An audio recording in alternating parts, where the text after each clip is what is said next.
تو زندگی میں یہ جو رکاوٹیں آتی ہیں نا، یہ تو بندے کو جگانے کے لیے آتی ہیں۔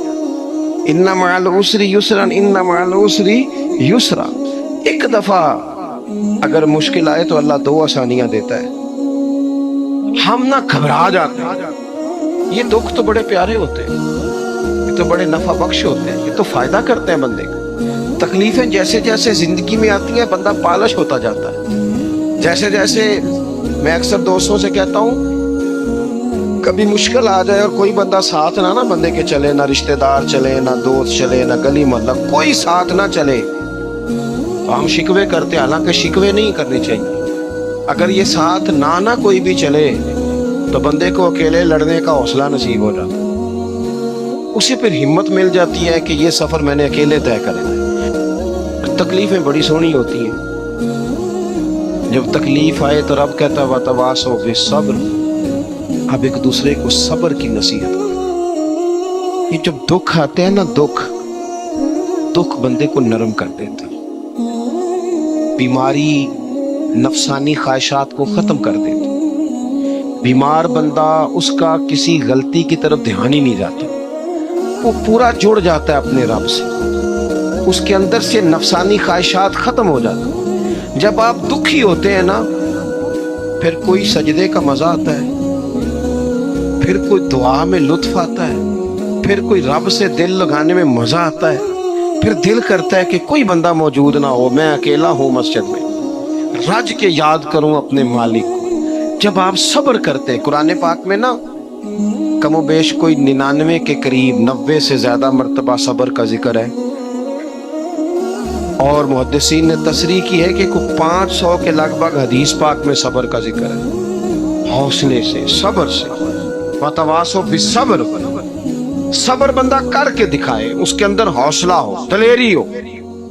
ہم نہ جلد باز ہو جاتے ہیں، بعض بزرگ بھی ناراض نہ ہو تو وہ بھی بڑے جلد باز، فٹافٹ کام ہونا چاہیے۔ بعض بچے بھی، بعض جناب سیانے لوگ، بڑی جلدی ہے۔ بندے نے روزہ رکھا ہوا نا گرمیوں کا،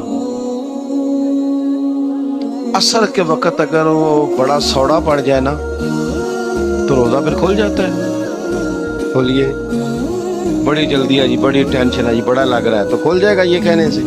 اس نے کب کھلنا ہے؟ بولیے، آپ کو تکلیف ہو گئی، آپ کو خدا نہ خواستہ ڈاکٹر نے کہا چھوٹا سا آپریٹ کرنا ہے آپ کا، شام کو ٹھیک ہو جائیں گے جی، تو جلدی بڑی، درد بڑی ہو رہی، جلدی کرے ڈاکٹر صاحب۔ تو ڈاکٹر کہتا ہے پہلے خون ٹیسٹ کرا، پھر بلڈ پریشر اپنا چیک کرا، پھر شوگر چیک کرا، پرسوں رپورٹ آئے گی، پھر شام کو لے کے آنا، پھر ٹائم دوں گا، پھر ٹائم دے گا، پھر آپریٹ کرے گا، پھر دوائیاں لکھے گا، پھر آپ کو آرام کا مشورہ دے گا، پھر 2-3 ماہ لگیں گے، پھر طبیعت پوری طرح۔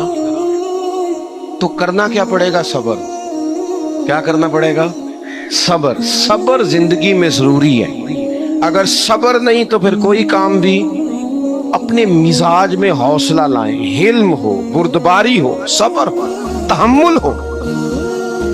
امام علی مقام رضی اللہ تعالیٰ عنہ کو آپ دیکھ لیں، میدان کربلا پورا پڑھ لیں، آپ پوری تاریخ روایات کھنگال کے دیکھ لیں، سامنے تلواریں تھیں یزید کے لشکر کے پاس، امام کے پاس حوصلہ تھا۔ وہاں ظلم و جبر ہو رہا تھا، یہاں حوصلہ، حلم، بردباری، اعلیٰ ظرفی، کرم۔ دوستو، جب صبر اور تلواریں آپس میں ٹکرائی نا، صبر اور تلواریں، تو تلواریں ہار گئیں، صبر جیت گیا۔ صبر ہمیشہ جیت جایا کرتا ہے۔ بعض اوقات تھوڑا ٹائم لگ جاتا ہے، تھوڑا سا وقت، کچھ چیزوں کی لوگوں کو فوراً سمجھ نہیں آتی، ٹائم گزرنے کے وہ کافی دیر کے بعد احساس ہوتا، اوہو وہ تو ٹھیک تھا، احساس۔ لیکن آپ زندگی میں تھوڑا تحمل، تھوڑی بردباری، آپ یقین کریں، ہم جب لڑائیاں کرتے ہیں نا، کسی سے بحث کرتے ہیں، کچھ ایسی باتیں کر جاتے ہیں کہ بعد میں ہمیں احساس ہوتا ہے یار زیادہ سخت بات ہو گئی، مانتے نہیں، لیکن بعضوں کا خیال ہوتا ہے یار یہ نہیں کہنا چاہیے تھا، لیکن وہ بات غصے میں نکل جاتی ہے، صبر ہوتا نہیں، پھر وہ خرابی ہوتی ہے۔ اپنی زندگی میں صبر، اپنے رب پر جو مضبوط بھروسہ ہے، مضبوط سیدہ طیبہ طاہرہ حضرت فاطمہ الزہرا رضی اللہ تعالیٰ عنہا نا اونٹ کے بالوں کی بنی ہوئی چادر اوڑھ کر چکی پیس رہی تھی. یہاں بیویاں بڑا روتی ہیں، غریبی بڑی ہے، بڑی غریبی ہے. حالانکہ اب کون بندہ پیبند والے کپڑے پہنتا ہے؟ دور ہی گزر گیا. اب تو بڑی مشکل سے وہ لوگ ملتے ہیں جو جوتا ٹوٹ جائے تو گانٹھ کے پہنے، ورنہ تو نئے جوتے آ جاتے ہیں. حضرت سیدہ پاک اونٹ کے بالوں کی بنی ہوئی چادر اوڑھ کے چکی پیس رہی تھی. نبی پاک صلی اللہ علیہ وسلم نے دیکھا، آنکھوں میں آنسو ضرور آئے، پر محبوب نے فرمایا فاطمہ دنیا میں تھوڑی سی تکلیف برداشت کرو، قیامت کی ساری عزت اللہ آپ کو ہی عطا فرمائے گا. تو توکل کی مضبوطی، اللہ کی ذات پر بھروسہ، اپنے رب کریم کے ساتھ امیدوں کا وابستہ کرنا، اس سے مضبوطی آئے گی. دوسرا فرمایا وَعَمِلُوا الصَّالِحَاتِ، بہترین عمل کیا جائے زندگی میں، نیک اعمال کیے جائے، وقت ضائع نہ کیا جائے. ہر وقت کوئی نہ کوئی کام بندہ کرتا رہے. یہاں بہت سارے لوگ ہیں جن کو لوگ نیک کہنا شروع کر دیتے ہیں نا، وہ سمجھ لیتے ہیں شاید ہم سچی مچی نیک ہیں. لوگ جو کہتے ہیں حضرت صاحب قبلہ، پیر صاحب قبلہ، میں یہ طالب علموں کو، دوستوں کو، بلکہ اپنے آپ کو بھی کئی دفعہ کہتا رہتا ہوں، اپنے آپ کو سمجھاتا ہوں کہ یہ لوگ تجھے کہہ رہے ہیں حضرت صاحب، یہ تو رات کو تو اپنے آپ سے پوچھنا، اپنے رب سے پوچھ. کبھی موقع ملے تو اپنی گریبان میں جھانک، غور کر کے تیری کیفیت کیا ہے. تنہائی میں تیرا دل اللہ سے جڑتا ہے کہ نہیں؟ عبادت میں دل لگتا ہے کہ نہیں؟ خدا کا خوف دل میں رہتا ہے کہ نہیں؟ غریب کی محبت، عزیزوں قربت والوں کا احساس طبیعت میں موجود رہتا ہے کہ نہیں؟ ویسے تو میرا مطلب ہے لوگ کہہ دیتے ہیں حاجی صاحب آپ بڑے سخی ہیں، تو اس سے تو نہیں نا بندے نے سخی ہونا. سخی تو تب ہونا ہے جب اللہ کی بارگاہ میں مقبول ہوگا. اعمال صالحہ، نیک کام، اور وہ کرتا رہے بندہ، کوئی بھی کام اسے نیکی کا مل جائے نا. دیکھو نبی پاک صلی اللہ تعالی علیہ وسلم نے فرمایا نیکی کو کبھی حقیر نہیں سمجھنا،